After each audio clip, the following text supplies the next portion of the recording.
Sahabat Kompas, Provinsi Lampung punya dinamika politik yang menarik menjelang Pilkada 2024. Pilkada ini menjadi ajang pembuktian akankah Banteng kembali merajai atau perubahan politik pada Pilpres lalu bakal menjadi kestabilan baru. Di tengah perubahan peta elektoral sampai campur tangan korporasi dalam pemilihan, siapa yang kira-kira paling berpeluang? Tonton terus video ini hingga akhir bersama saya, Rangga Eka Sakti di Bongkar Data.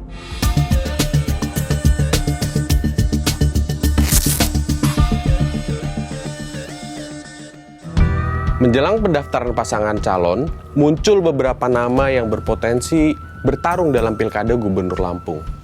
Di antaranya adalah Rahmat Mirzani Jausal dari Partai Gerindra, Hanan A. Rozak dari Partai Golkar, Arinal Junaidi dari Partai Golkar, Umar Ahmad dari PDIP, dan Herman Hasanusi dari Partai Nasdem. Di luar nama-nama ini, ada juga tokoh non-partai yang mungkin ikut. Salah satunya adalah Jihan Nurlela, petahana DPD RI, sekaligus adik dari Kusnunia Kholim, mantan wakil gubernur dan ketua DPW PKB Lampung. Menakar potensi kemenangan bisa dilakukan dengan melihat peta politik yang terbentuk. Menariknya, hasil pemilu kemarin menunjukkan adanya pergeseran besar pada peta penguasaan politik di provinsi ini. Secara historis, Lampung itu kandang banteng. Ini kelihatan dari penguasaan PDIP di Lampung bahkan dari tahun 1999. Di pemilu 2019, suara PDIP di Lampung tembus 21%. Ditambah lagi dengan kemenangan Joko Widodo di angka 59%. Namun peta ini berubah pada pemilu 2024. Suara pasangan Ganjar Mahfud tak sampai 15%. Mesin PDIP yang mulai macet ini juga terasa di DPRD, yang membuat suaranya anjlok dari 19 kursi di 2019 jadi 13 kursi di 2024. Pada tataran kabupaten kota, PDIP juga cuma bisa menjaga kekuatan di Lampung Barat, Tanggamus, dan Kota Metro. Sedangkan wilayah kunci seperti Bandar Lampung dan Lampung Selatan justru direbut oleh Gerindra. Merosotnya performa PDIP bisa jadi petunjuk penting dalam membaca peta ke depannya. Salah satu tanda yang muncul adalah besar kemungkinan basis massa dari PDIP berhasil direbut oleh mesin-mesin politik Gerindra dan Prabowo. Hasil ini membuat calon dari Gerindra, Rahmat Mirzani Jausal, diuntungkan. Opsi untuk membangun koalisi pun jadi lebih terbuka. Skenario yang mungkin muncul ialah kombinasi antara Gerindra dan PKB, karena PKB bisa membantu Gerindra untuk mengamankan basis Muslim tradisional di Lampung Timur dan Lampung Tengah. Selain skenario ini, Gerindra juga bisa tandem sama PDIP karena Partai Banteng bisa kasih insentif suara di basis-basis agrikultural kayak Lampung Barat, Tanggamus, dan Tulang Bawang Barat.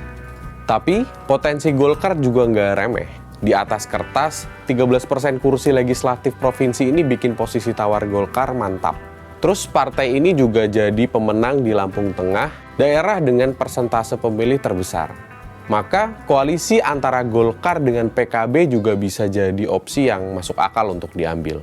Sama dengan skenario koalisi Gerindra-PKB, PKB bisa jadi pilihan untuk melengkapi Golkar yang kuat di basis massa nasionalis. Di luar Gerindra dan Golkar, partai lain yang mungkin juga masuk ke dalam pertarungan adalah Nasdem.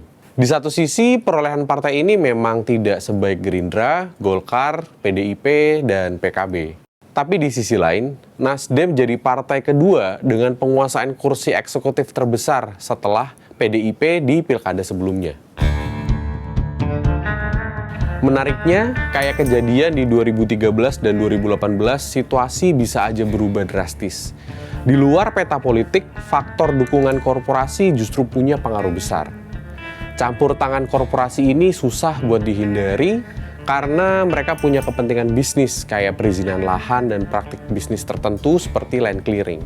Besarnya kontribusi dari aktor privat ini pastinya bikin miris, karena bisa ngurangin nilai demokrasi dan bangun masyarakat dengan budaya politik transaksional.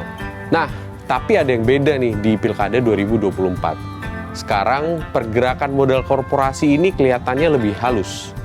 Nggak kayak pas Pilkada sebelumnya, di mana sosok petinggi dari korporasi besar di Lampung secara terang-terangan berkampanye untuk calon gubernur yang bertarung. Sahabat Kompas, Pilkada Lampung sangat menarik diperhatikan. Akankah peta politik mencapai titik yang stabil atau nanti ada kejutan-kejutan di tikungan terakhir? Simak terus ulasannya di Harian Kompas dan kompas.id. Sampai jumpa pada bongkar data berikutnya.